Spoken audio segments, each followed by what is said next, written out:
welcome everyone into the studios today of TV 35 of my new friend John Osborn Brogdon. Right. John, thank you so much for joining us today. You celebrated a birthday recently, didn't you? Yeah, it's this Saturday. Coming up this week. And you will be 100. 100 years old. That's impressive. Thank You must have led a very healthy life. No. I just got good genes. Good, very good genes. Yes, sir. So, John, you came over today. Your daughter and wife brought you over, and you all live in Swainsboro. Swainsboro. Just out of Swainsboro. And so you come over to the VA on Right. occasion, get checked out over there. We have a Right. good VA here. Very, very good. Thanks for saying Some that. people holler about VA service they get and stuff. I've got good service from VA every time I've went. Good. That's good to hear. You deserve it, though. I think we'd all agree on that. Now, we want to step back, ladies and gentlemen, and share some information about John, about where you went into the military. Now, you said you grew up around Swanee, Georgia. Yeah, Swanee, do it just about halfway between Swanee and Beaufort, almost on the Chattahoochee. All right. So you grew up there, and at what age did you go into the service? They passed a law that all males had to record for draft for 1 year. I had a neighbor that had went through the World War I, and I didn't like the story he had. Yeah. So I decided to go to the Navy.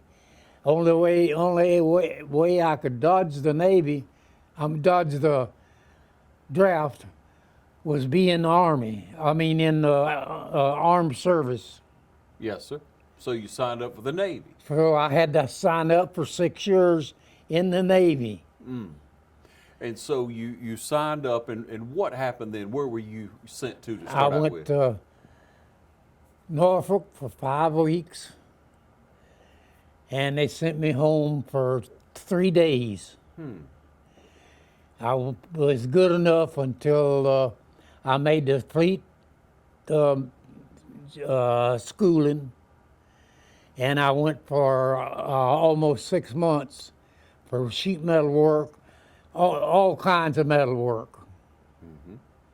And after I did that, I got pretty good grades in it, so they put me on a new ship that they'd built, a repair ship. What was the name of that ship? USS Vulcan, no, I'm trying to get it mixed up. It was 5, I believe it was. Okay. Yes, sir. So my notes here said that you were put on the AR-5 USS Vulcan into commission as an E-5. No, I was as a first-class citizen. Okay. I mean, first class, anyhow, deckhand. Yes, sir. Deckhand. You had to do it all, the roughest of the rough. Right. Okay. We put it in commission from Philadelphia and went up, they cruise around everywhere to check everything new out. We went down all the way to the coast, all the way down to Texas, and back up around Bermuda, and back up all the way to Maine, Wow. and come back, and they sent us up then to Newfoundland. And that is in the winter, in the summertime. I had about 3 months that year, and then they sent me up to Iceland Wow. in the winter. Ooh. Never been that cold before, had you? No, I hadn't. And then when the spring come, they went. Boston was our home port, so we went down to Boston. And we was a repair ship and a store ship. Okay. It was over 500 feet long, and there was about 500 crew and over 1,000 in the repair ship. Wow. We could repair everything that they went going. In fact, we did. And so what were you doing at this time? I was when it to first to E4, and we had a U.S. Kearney, I think it was, a destroyer. Yes, sir. It was out there in North Atlantic, and the submarine put a torpedo through it. Ooh. It hit the #1 engine room and tore it up completely. All the right or port starboard side completely gone. Ooh. All the deck was gone. I mean, all the deck, the buildings on top of the, Sure, on top of the ship. all of that was gone. Yes, sir. The only way you could get from one side to the other is about 2-3 foot of the port deck. You could walk back and forth, and they just happened to be out calm weather out there in the North Atlantic, which is something unusual. Okay. They come back in, and we didn't have a dry dock up there. So we had to build a cofferdam to put in the whole length of it had to be over 100 foot. We made a patch to put in it, and then we had hydraulic cranes, 2 of them on the, they run one under and one over the ship, and made cofferdams and hooked the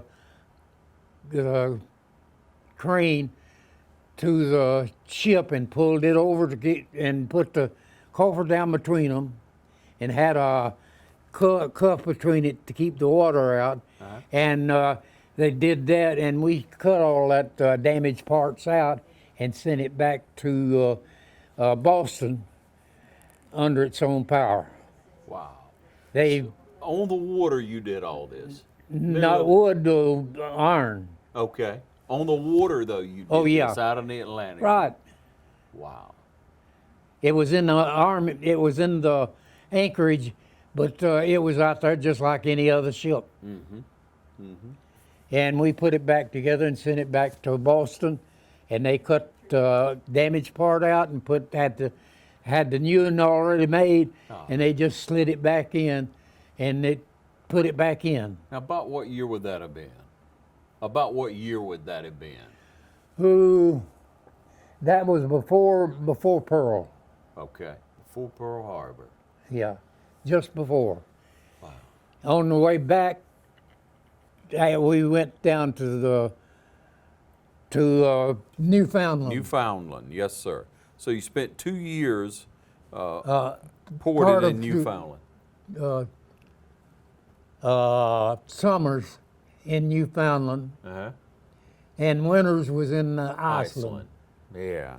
And the second time we went to Iceland, now between the first and second, the Japs hit Pearl Harbor. We was underway up to Iceland. Now let's talk about that for a moment. All right. Now, you lived it. How did you get word on that? How did you find that out? Did they say it over the PA on the ship? They always told us. And besides that, with 500, 700, 900 people, working, Yes, sir. it's a scuttlebutt. Yeah. Yeah, and that just had to really put fear in all of you and astonishment, right? Well, not too much, because we wasn't going too much. Okay. We was in Anchorage all the time we was there, we never did get out. They wouldn't put it out because the Germans wanted to sink us because we was keeping the fleet that was running up to Murmansk. You know, because Operating. You were doing the repairs on the water, and Yeah. so they could continue to go. Was there ever a time when the ship you were on was in harm's way? yeah, I was the repair crew had to stand more because there was so many more repair people than there were ship's people. So when we was out, they would take us, the repair people, and put us on surface watch, so that they would put us up. It is 13 decks high. From Yeah. and on top of the top deck, they had a rangefinder and so forth, and we could get up there in the cold weather, and they kept it heated all the time. They had to because heck, it was up above the Arctic Circle part of the time, and I was up there, watching the surface. Saw two tracks coming at us, and I told the bridge on the phone that what it was, and there was two torpedoes, and they put it emergency astern, and the track still went till I couldn't see it going past the ship. Is that close? Wow. And one other time we had an air raid up from, they had air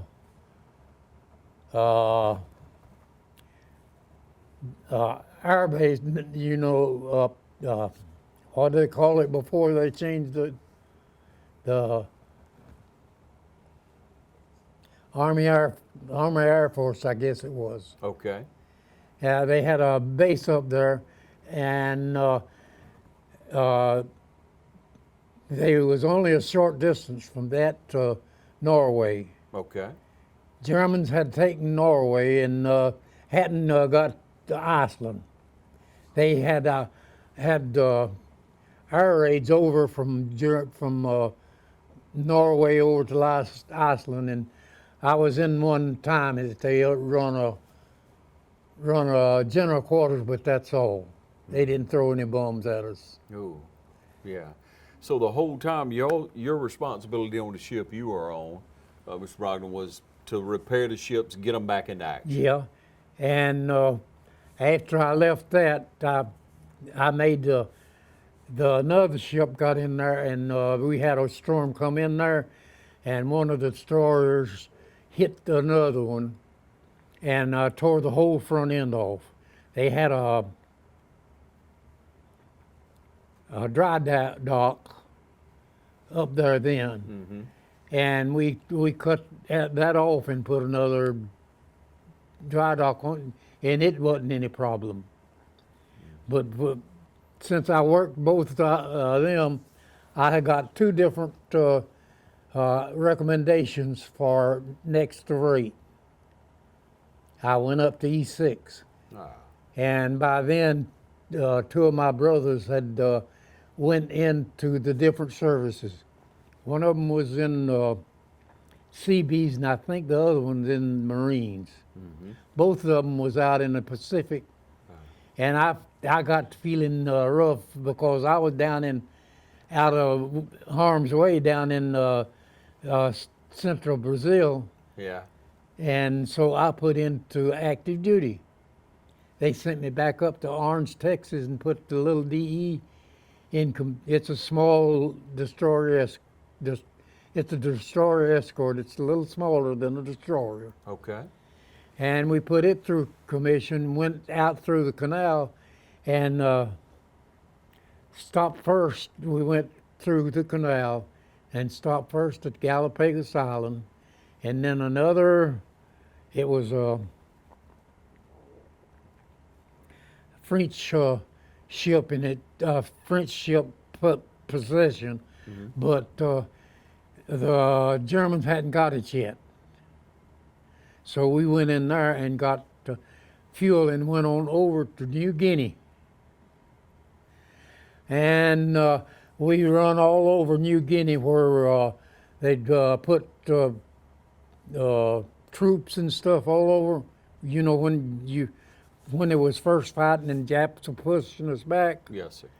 they was scattered all over. We went by and got all of the landing craft that they had used and put them back up, and got General MacArthur, and he went with us up to Leyte when they went back in to the Philippines. So you were alongside General MacArthur. Right when he went in, yeah. And we stayed there until the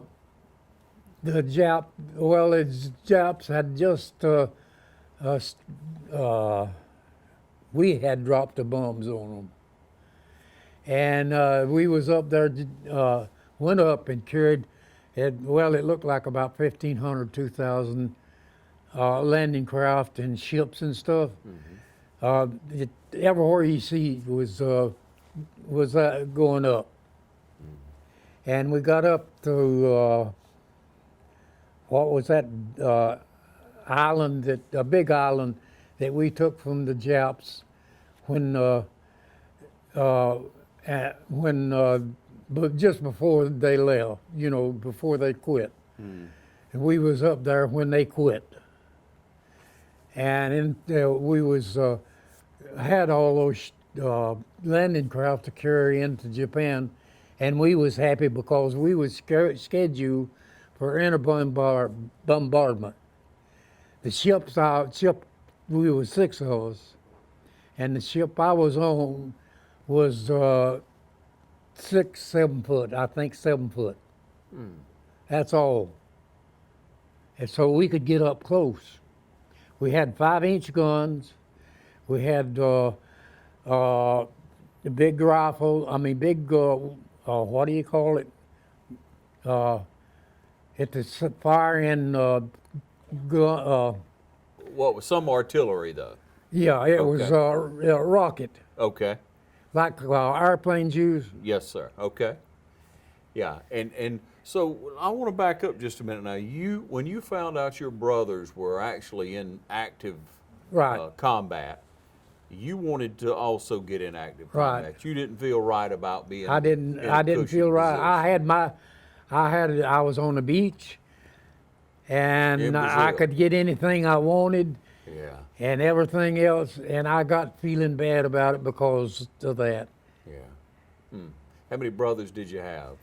I have had 3 brothers and 3 sisters. There was 7 of us. Yes, sir. And so 2 of your brothers served in the military along with you. Yeah. Yeah, yeah. One was a tank guy, and one of them was a CB.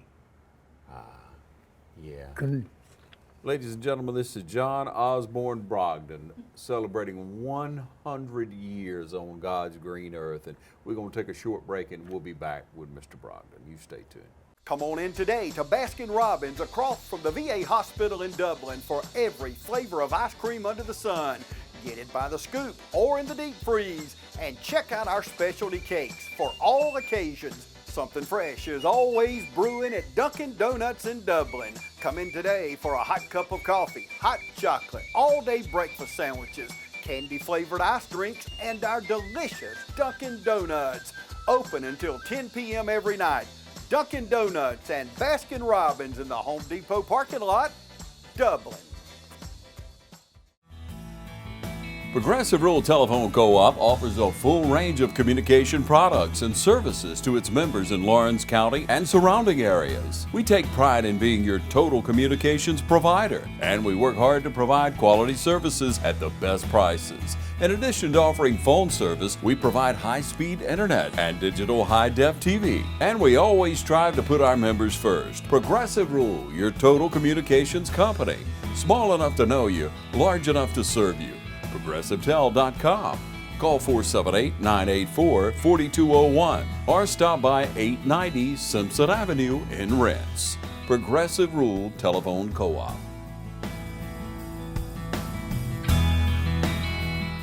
Welcome you back, ladies and gentlemen. Again here with John Osborn Brogdon, born August 23rd, 1919. And Yep. God smiled on America when you were born, Yeah, because you served this country with pride and dignity and with talent. whatever, yeah. With talent, though.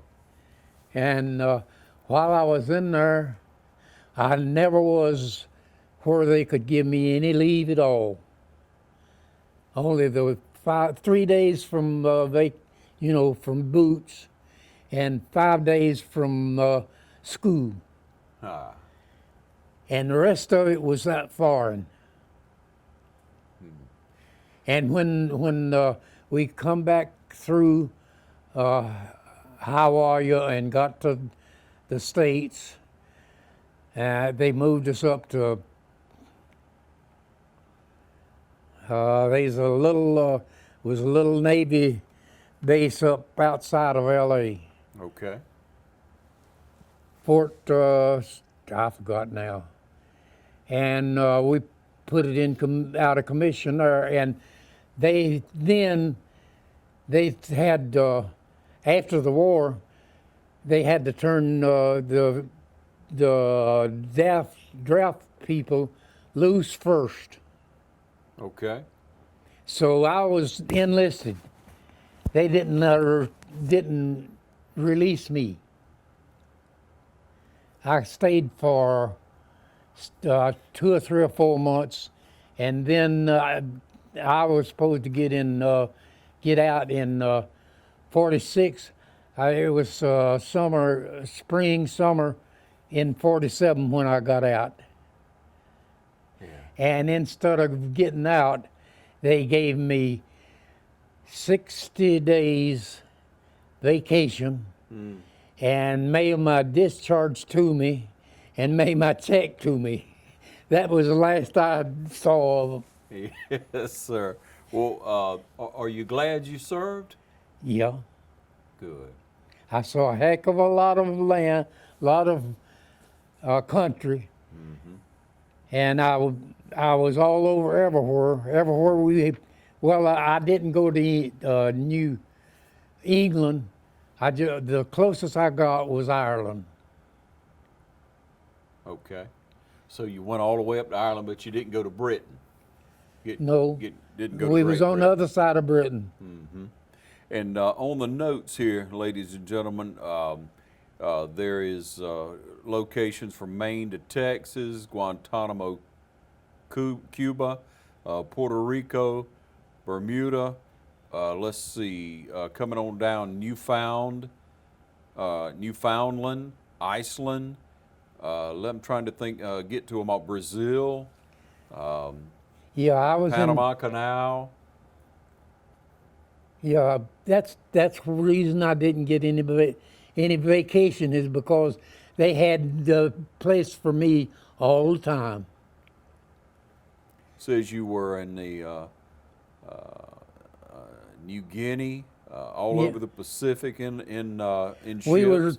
We were on from New Guinea, which is south of the equator.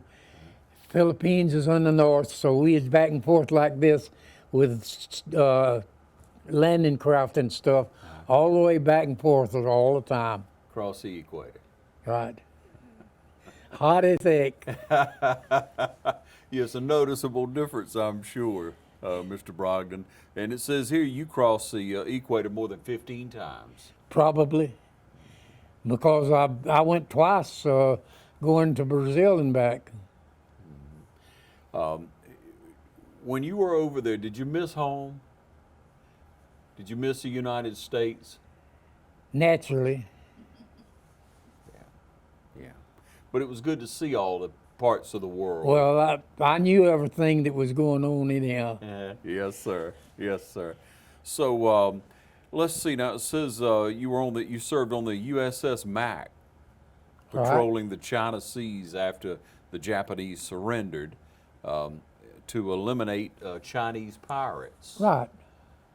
And they sent us up to Shanghai and Tsingtao after the Japs quit, because they had what they call small boats out there, China, and the Chinese, the communists had got a lot of them, and they had to run pirates in there, and they would get any ship that they come in contact. They try to commandeer the ship, take it. Yeah. So they put us up there before the Japs cut down in that far. We was up there just as they pushed us out. And then let's see, you left the Navy in 47, you said that. You were an E6 at that time when you were discharged. And on the #1 engine room and all auxiliaries. So you worked on engines Yeah. as well as sheet metal work. I was what do you call it? Where you do everything. Yeah, jack of all trades. Yeah. But you were a master of many, I believe, sir. Well, I was master at arms. They divide the ship in 3 pieces, 3 groups. I was in charge of the 3rd group. I was master at arms police. Right. Okay. Yep, master of arms. And so let's talk just a little bit more now, because a lot of people want to know what did you see the United States like before you left compared to when you got back? What was it like? What was the difference in that? It was different from what it is now. Oh, yes, sir. A lot different, isn't it? A hell of a lot different. But when you left, you knew what you were going into, no doubt about it. Yeah, well, like I said, we had neighbors that was in the First World War. Yes, sir. And he was in the army in France, in those trenches. Yes, sir. And I didn't like that at all. Sounded terrible, huh? It was. Yeah, I'm sure it was. It was a living hell, I'm sure. But when you came back, and it was approaching 1950, United States was booming at that time, wasn't Right. it? Everything was going our way. Everything going. Yeah. Probably near 50% of all the economy of the world was happening through the United States at Right. that time. Right. Yeah. And so, of course, you're proud to be an American. You're Yeah. proud to be back on American soil. Yeah. Yeah. And what did you do from that point? What did you choose I to do? worked for the maintenance at Fort Mac for about 4 or 5 years, something like that. Then I went down to Conley. You know where Conley is? Yes, sir. That was a repair place for Army vehicles. I went down there as a foreman of the sheet metal shop. And I didn't get along too good with my above me. Yeah, you're superior. So he couldn't, my record was perfect, so he couldn't fire me. He couldn't find anything to run me for.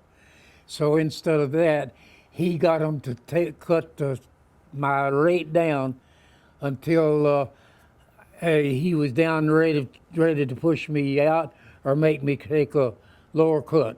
Okay. I didn't want to take a lower cut, so Lockheed offered me a job. I went for a job for 6 to 7 years, and they had layoff. In other words, by then, Everything had caught up. yeah, Yeah, we were in good shape. yeah. Weren't at war. And while I was there, I'd worked on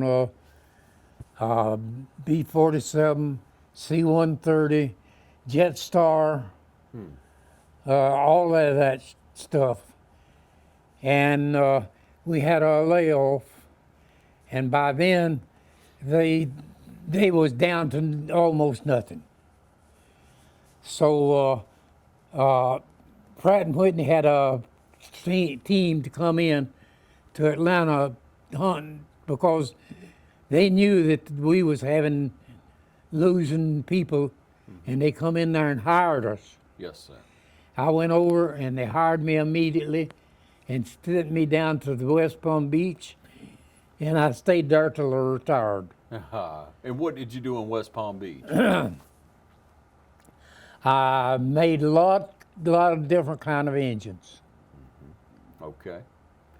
We'll take a short break and be back. We're going to get a swallow of water, and we're going to be right back, so you stay with us. We're still the one. Century 21 Durden Cornegay is still the #1 realty company in Dublin and Lawrence County. And we want to recognize all those who've made us #1, our customers. If you're buying or selling land, commercial property, or residential property, or if you're looking for investment property, there's only one name you need to know: Century 21 Durden Cornegay. For more information, log on to c21dublin.com. Call us at 272-1535 or stop by our location at 1700 Veterans Boulevard in Dublin. Century 21 Durden Cornegay. Broker George Durden. Still the one.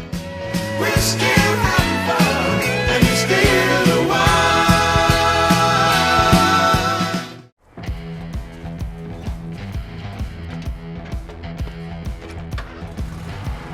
You've got miles and miles of grass to mow. So you're going to need a machine built to perform. Day in and day out. Season after season. You're going to need a Gravely.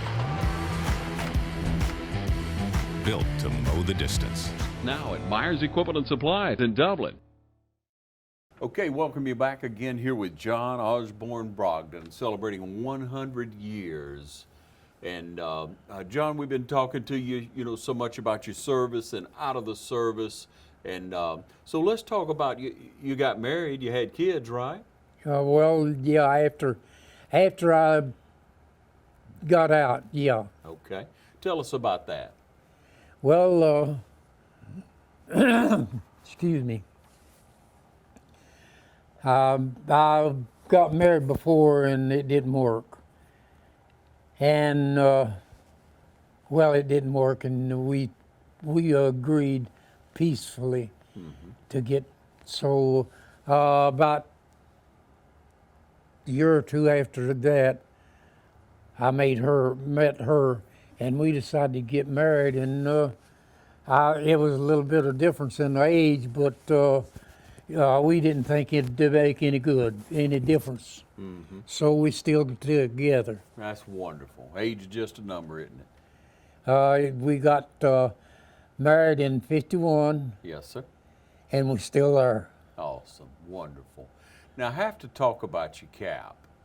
It says World War II veteran, but there's so many different medals, there's so many different bars. And tell me about what all was on that cap. Well, a big part of it is aerial. Like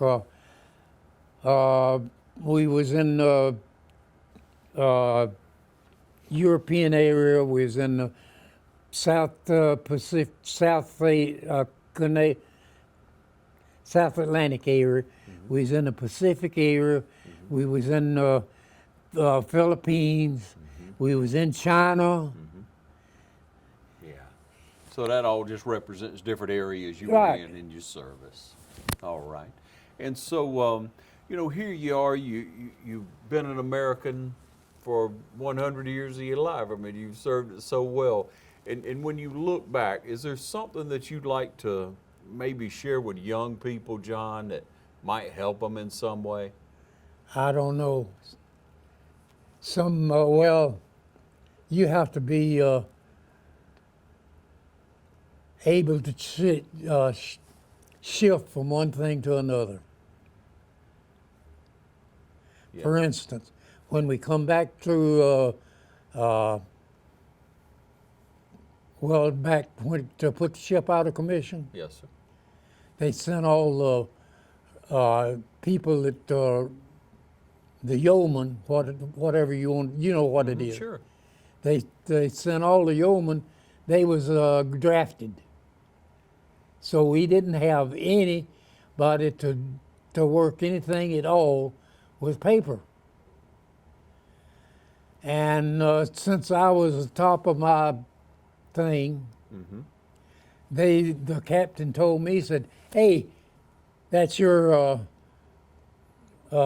typewriter." And all I had to do, he said, was top up copies.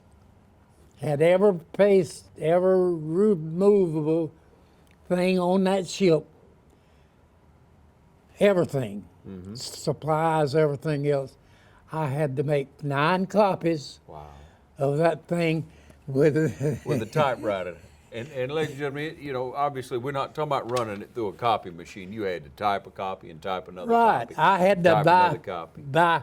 Well, you had to hit the key so hard till your fingers would get tore.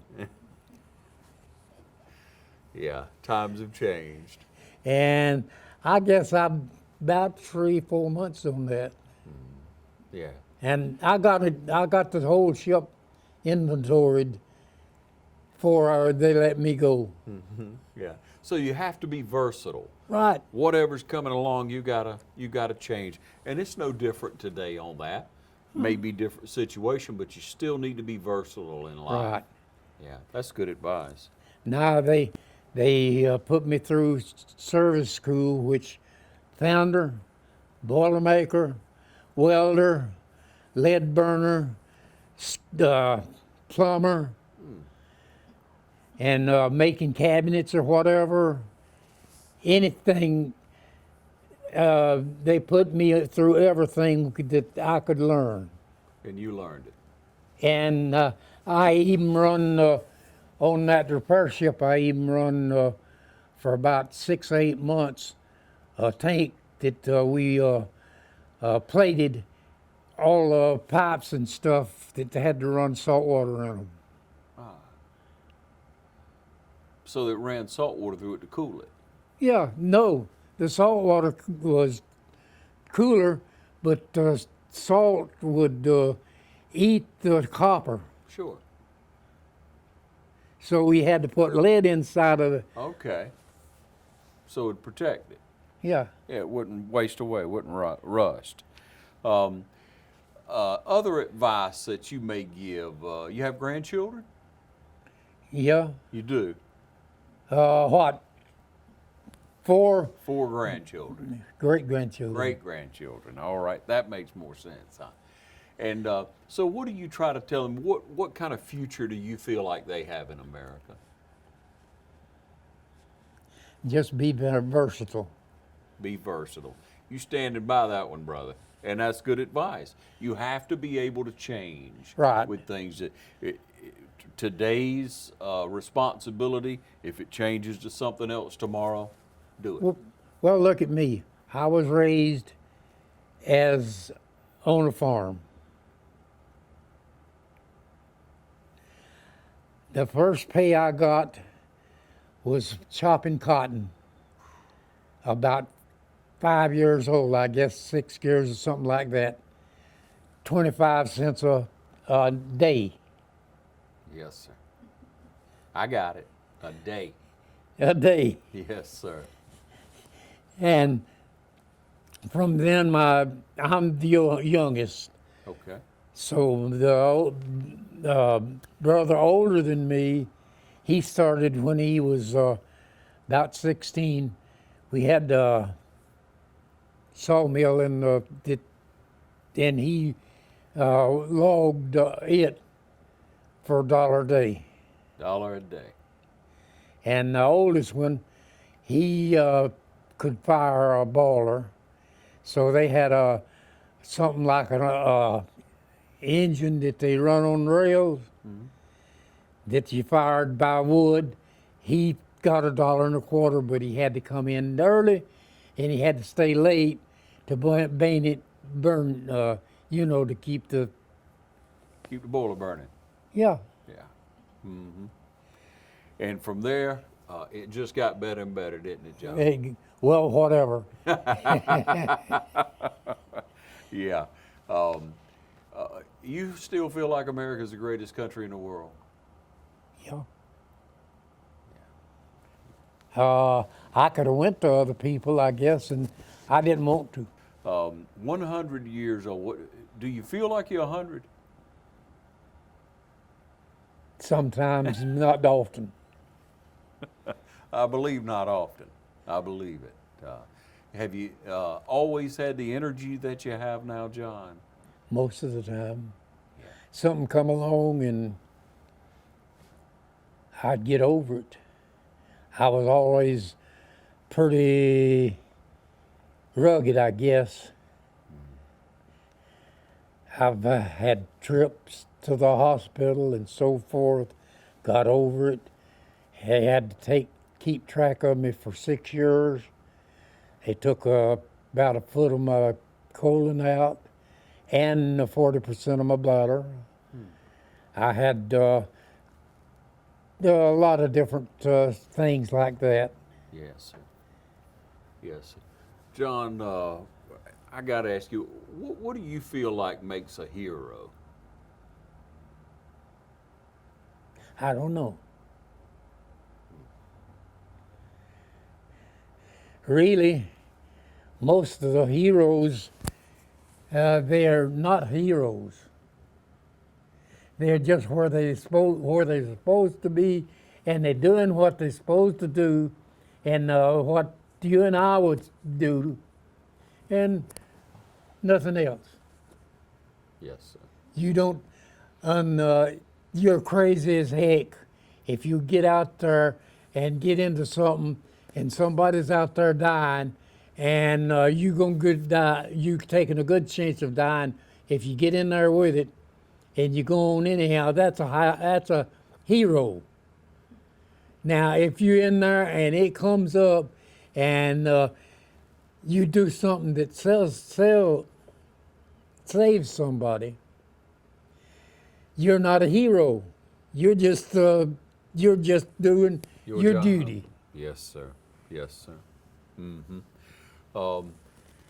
If you look at people you met all over the world in different countries, if not America, who did you find as far as a people that you really liked, that you felt was a good nation, a good group of people? Most of them. Most all of them, huh?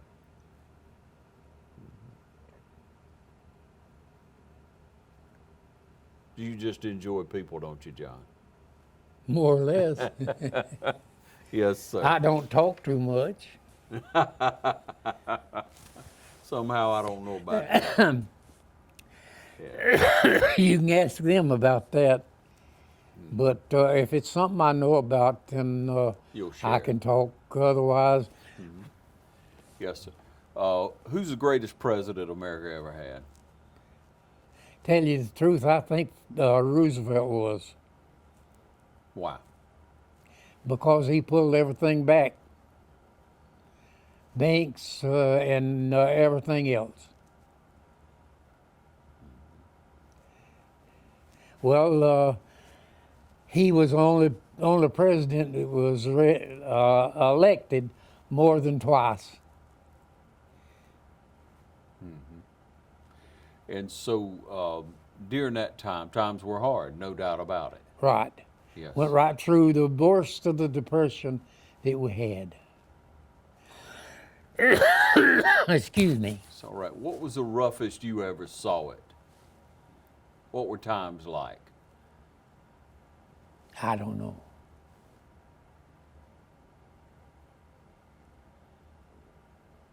Were you ever real hungry at that time? Not really. I was in the service. While I was in the service, I carried the food. That's the reason I went in. We carried their food and their bed with us.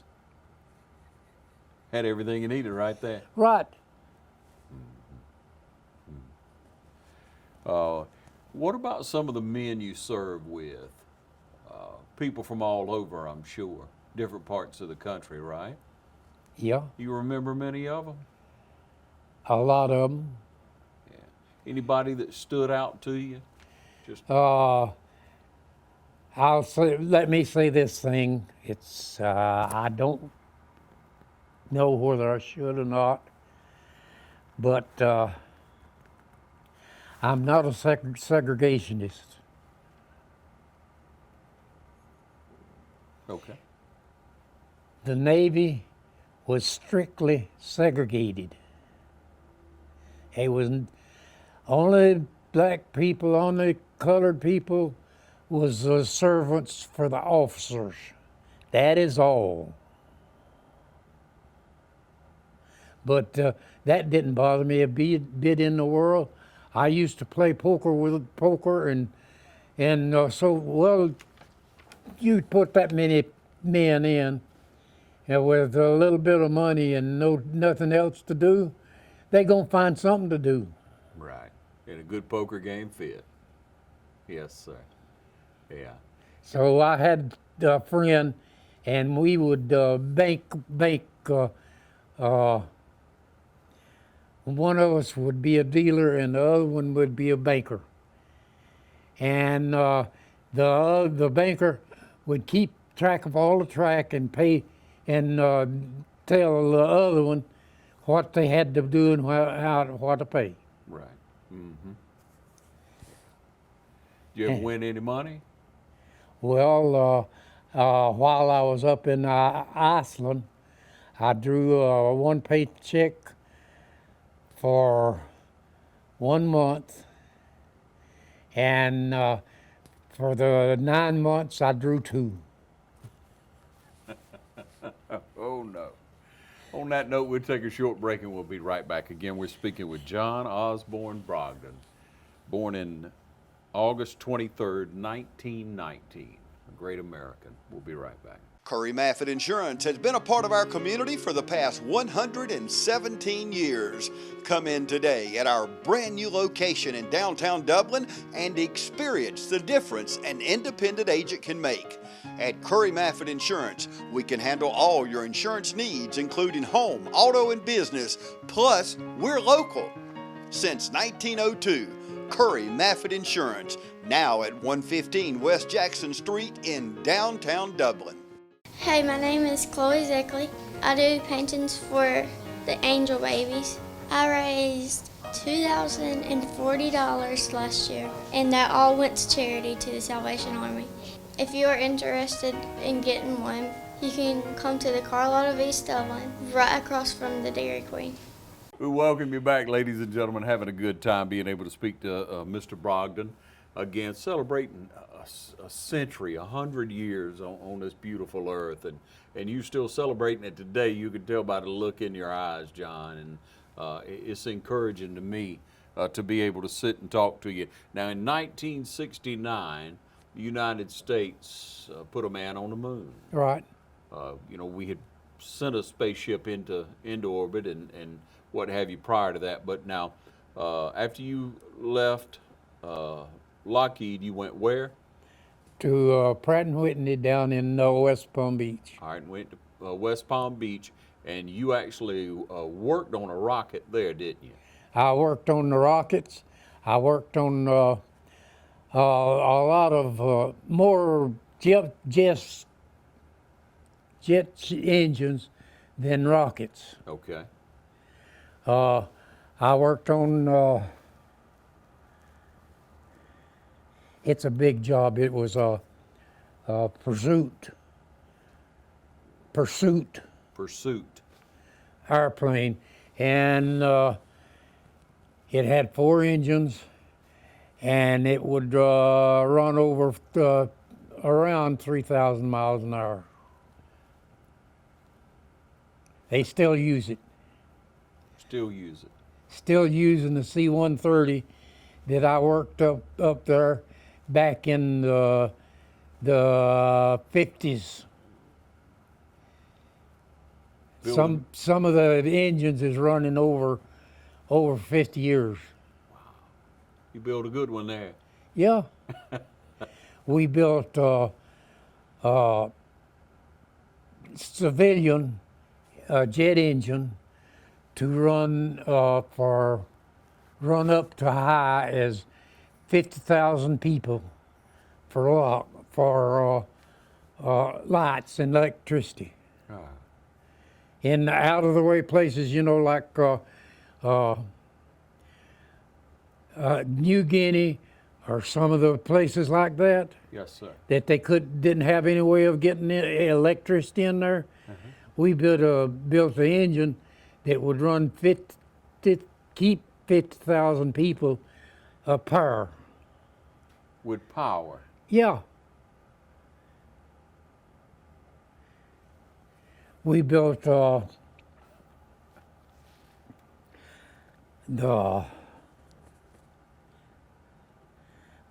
built some lasers, which I can't talk about. The little ones I have, but like they use in doctors and stuff. Sure. But the others I can't say nothing about. Okay, fair enough. Fair enough. You're a man of your word. And so, how did it make you feel, though, as kind of, you know, building that part of that rocket and then seeing us go in outer space? Good. I figure we're going to be out there sometime. Sooner or later, we're going. Yeah, yes, sir. And we went, but that was a great accomplishment for America at that time, wasn't it? It was, still is. Yes, sir, still is. Is that the greatest accomplishment you think America's ever had? No, they keep going to different places and different things and so forth. They're going to keep going. Yes, sir. The human human, whatever you want to call it, race, is going to go all over the Universe. thing that we can, and then maybe some of these other places out there too. Yes, sir. Yes, sir. You know, that's the drive. Do you think that, you say that it's human nature, do you think Americans have more drive than other countries? I'm not necessarily other countries, but some people have one thing to do. They can figure out something. Somebody else will figure something else out, just like your television. Yes, sir. But we have that spirit of wanting to conquer the next thing. To go make better. Yes, sir. You still believe in the American dream? Yeah. I'm still here.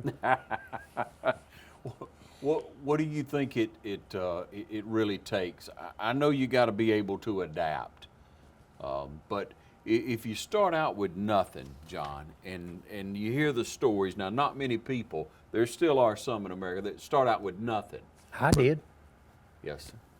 And so, why didn't you just quit? What made you keep going and trying and want to do better? Because I wanted to. It's just your own personal drive. Right. Yes, sir. So you got to want to do it. Right. You got to want to get. Like this. If you hate to stand up to that, and every time you have to stand up to that, you don't want to go in there and do it, then you ain't gonna do it. Right. Especially if you make a little bit and you can do it, and then don't have to do anything else, you ain't gonna do it. That's human nature. Yes, sir. Yeah, you got to have that drive, and you got to keep going, don't you? And we as Americans want more. And right now in our country, you watch the news much? You watch the national news much? Some. What you think our obstacle is right now? What you think our obstacle as Americans? What do we need to get past? What do we need to get over? What do we need to do?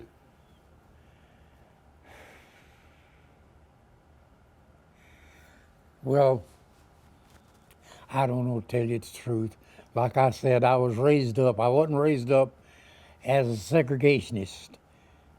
I was raised up, you know where Forsyth County is? Sure. You know what it's? Sure. All right. It was segregated Yes, sir. by law. Yes, sir. And that didn't rub on me a bit because I just across the street from the river from it. Yes, sir. And aren't you glad we're in a better place today? Sure. And headed for an even better Sure. place? And if you look, the South, the colored people in the South, the worst sections of them is the slave people that was hold the worst. Yes, sir. And they are looked down more. They think you'd think one thing, they think they're being mistreated. Yes, sir. But me, I've seen enough of the people and enough of the world and enough of the country till I know that a little skin ain't gonna make any damn difference. Yes, sir. If you want to succeed, Right, you'll succeed. you're right. If you want to get up and go to work and make something of yourself, You- you will, won't you? right. No matter what color your Right. skin is, or where you're from, for that matter. Right. Yes, sir. Yes, sir. One of the one make me think of it is this: Europe led the rest of the world a long time, and the only reason it did, it wasn't the color of the people; it was the things that they wanted to do. And they slowed down a little bit, but the people come from over here, and they mixed up with the Indians, and the whole works got better. Yes, sir. Just about everybody has a birthday wish, don't they? Do you have one? A birthday wish? No. What's a wish? Wish is just to take this thing here and put out there what you want to do and do it. Don't give in, do it. Thank you for your drive, John. Thank you for what you've done for our country. You got a lot to be proud of, and we're all proud of you. We're glad to be able to share that. I was so glad that Debbie called today, and we were able to sit down and be able to speak with you. And I know people watching it will enjoy you being able to share this vast knowledge that you have. 100 years on the earth, and the earth, the United States, the world's a better place because of you. Right. And you a better place because of living in it. Whether it's better or not, the younger generation thinks it's better than it used to be. Or you couldn't put the younger generation in my place back when I was, because what's the difference?